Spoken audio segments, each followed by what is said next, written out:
Bom, vamos dar continuidade. Agora estamos na página 85 da sexto capítulo, que é a neurose obsessiva. Freud está fazendo análise do caso, mostrando o caso. O conhecimento que tinha então da história sagrada não lhe dava oportunidade de sublimar a atitude masoquista predominante em relação ao pai. O menino transformou-se em Cristo, o que se tornou particularmente fácil para ele em virtude da coincidência dos aniversários. Assim, transformou-se em algo grande também, fato ao qual não foi dado devido destaque, num homem.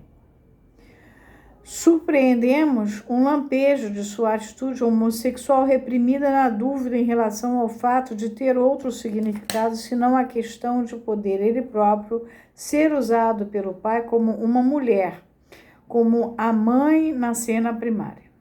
Quando chegamos à solução das outras ideias obsessivas, encontramos essa intervenção confirmada. Sua ideia de que era insultuoso relacionar a figura sagrada com tais insinuações correspondia à repressão do seu homossexualismo passivo. Perceba-se que ele estava empenhando-se em conservar sua nova sublimação livre da mistura que esta derivava de fontes na matéria reprimida, mas não teve êxito. Não compreendemos até agora por que se rebelou também contra o caráter passivo do Cristo e contra o tratamento recebido de seu pai, o pai de Cristo, Deus, o pai com letra maiúscula. E desse modo começou também a renunciar ao seu ideal masoquista anterior, mesmo em sua sublimação. Podemos supor que esse segundo conflito era particularmente favorável ao afloramento de pensamentos obsessivos humilhantes do primeiro conflito entre a corrente masoquista dominante e a homossexual reprimida, pois é natural que num conflito mental todas as correntes de um lado ou de outros se combinem uma com a outra, mesmo que tenham as mais diferentes origens. Algumas informações recentes dão-nos o motivo dessa revolta e, ao mesmo tempo, das críticas que dirigia à religião.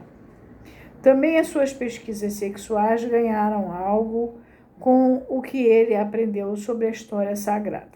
Até então, não havia tido motivos para supor que as crianças só provinham de mulheres. Pelo contrário, a Anania fizera-lhe crer que ele era filho do pai, enquanto a irmã era da mãe. Lembra, na página 32? Pois é.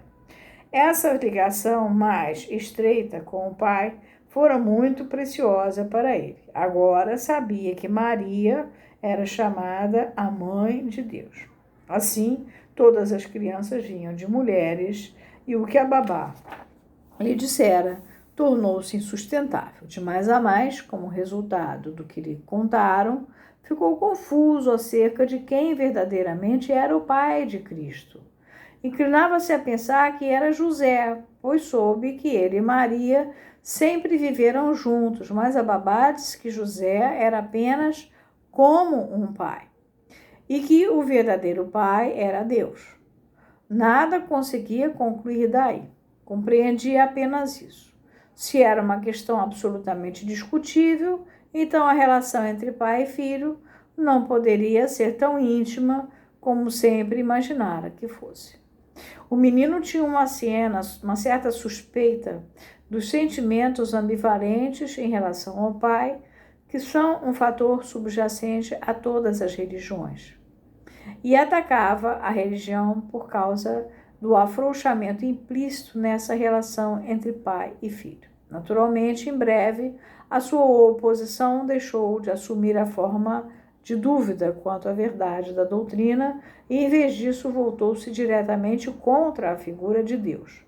Deus tratara o filho áspera e cruelmente, mas não era melhor em relação aos homens. Sacrificara o próprio filho e ordenara a Abraão que fizesse o mesmo. Começou a temer Deus. Se ele era Cristo, então seu pai era Deus. Mas o Deus que a religião lhe impunha não era um verdadeiro substituto para o pai que a amara e que não desejava lhe fosse roubado. O amor por esse pai deu-lhe agudeza crítica. Resistia a Deus com a finalidade de conseguir agarrar seu pai. E, ao agir assim, estava, na verdade, defendendo o velho pai contra o novo.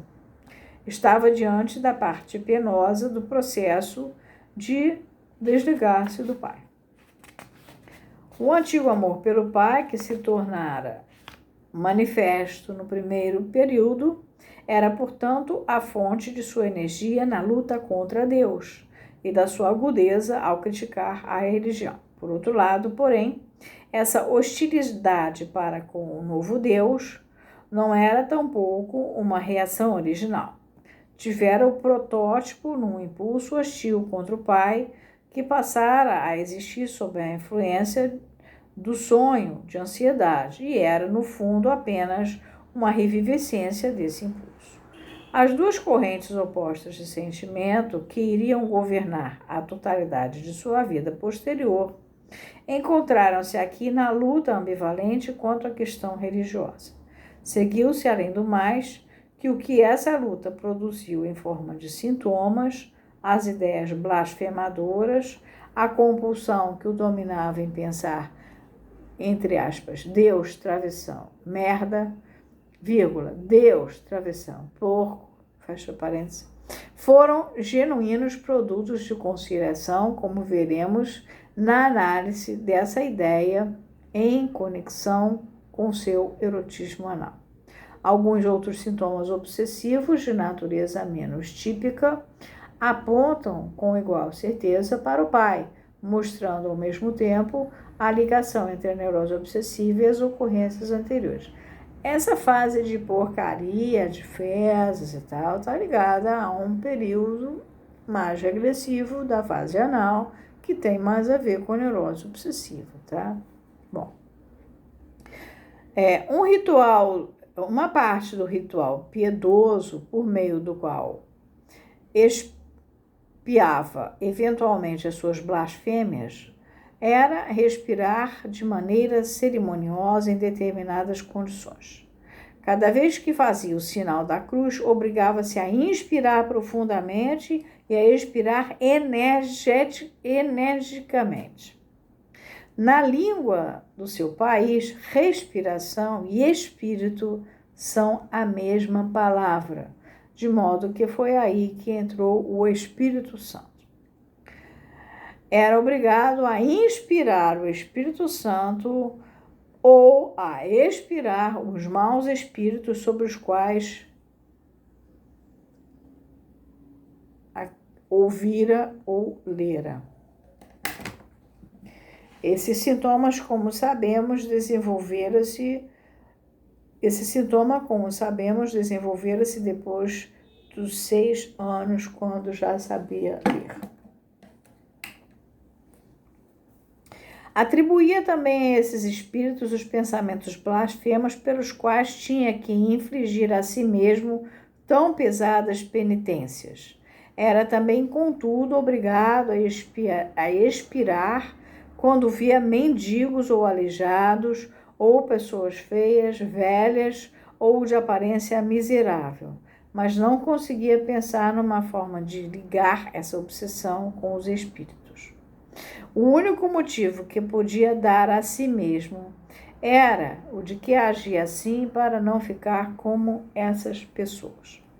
Finalmente, em conexão com o sonho, a análise trouxe à tona a informação de que o ato de expirar diante da visão de pessoas aparentemente dignas de dó só começara após os 6 anos e relacionava-se com o pai. Não via seu pai há muitos meses, quando um dia sua mãe disse que ia levar as crianças à cidade e mostrar-lhes algo que muito lhes agradaria. Levou-os então a um sanatório e eles viram o pai outra vez. Parecia doente e o menino sentiu muita pena dele. O pai era, assim, o protótipo de todos os aleijados, mendigos e gente miserável, em cuja presença era obrigado a expirar. Tal como o pai é o protótipo dos demônios que as pessoas veem quando em estado de ansiedade, e das caricaturas desenhadas para escarnecer de alguém.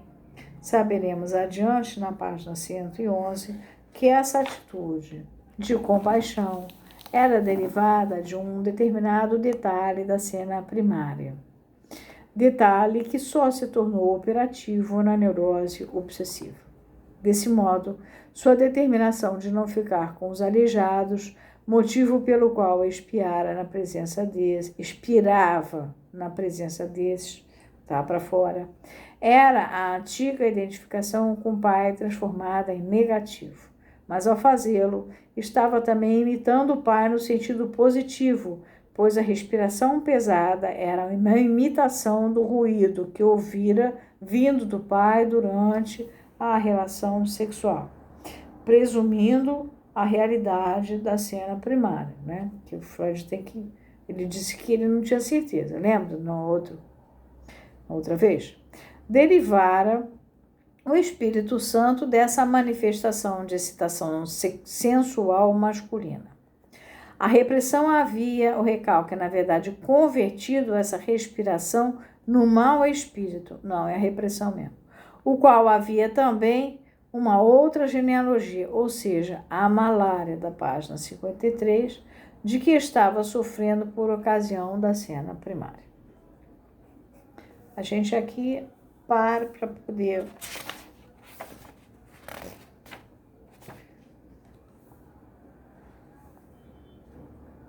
senão fica muito grande. Uma parte do que o Freud está aqui descrevendo, desses efeitos sobre as informações da religião na formação católica da criança, a gente encontra na clínica crianças que foram criadas na religião católica quando eram crianças. Elas relatam isso adultas, mas pelo menos eu não trato de criança, não sei. Mas elas relatam de experiências, dessas culpas, dessas confusões, dessas atrapalhações, e dessas atrapalhações com a Santíssima Trindade essas construções de como é que é pai e não é pai. Isso aí, o Freud era judeu, não sabia, mas isso dentro das meninas católicas também acontece, como certas culpas, por exemplo, de jogar fora o pãozinho do recreio. Então tem muita criança, mulher já adulta, que lembra de uma época que beijava o pão para poder jogar fora, porque senão era um pecado jogar fora um pão e coisas assim. E essas pessoas estão vivas ainda, fazem análise ainda, pessoas de uma geração que pelo menos vivenciaram uma igreja católica muito, às vezes, culpadora ou repressora, ou mesmo que o colégio fosse mais liberal, as freiras fossem liberais, ou de qualquer maneira, a maneira como era interpretado por essas crianças, ou porque umas encontravam com as outras que vinham de famílias mais rigorosas, acontecia certos fenômenos assim, independente de ser menino ou menina. Aparece isso nas meninas também. E isso não é exatamente uma neurose obsessiva das meninas. É uma confusão nesse início de aprendizagem da religião católica. Tá? Não sei com relação às crianças protestantes, embora o Jung faça queixas homéricas, mas eu não sei porque a minha experiência com protestantes é pequena na clínica. Na vida normal, eu frequentei igrejas, mas na adolescência, porque as amigas me levavam, vamos lá, não sei o que, era muito animadinho. Então, os metodistas, as Assembleias de Deus, tinha concurso de Bíblia, não sei o que. Então, eu não me lembro dessas situações sendo relatadas.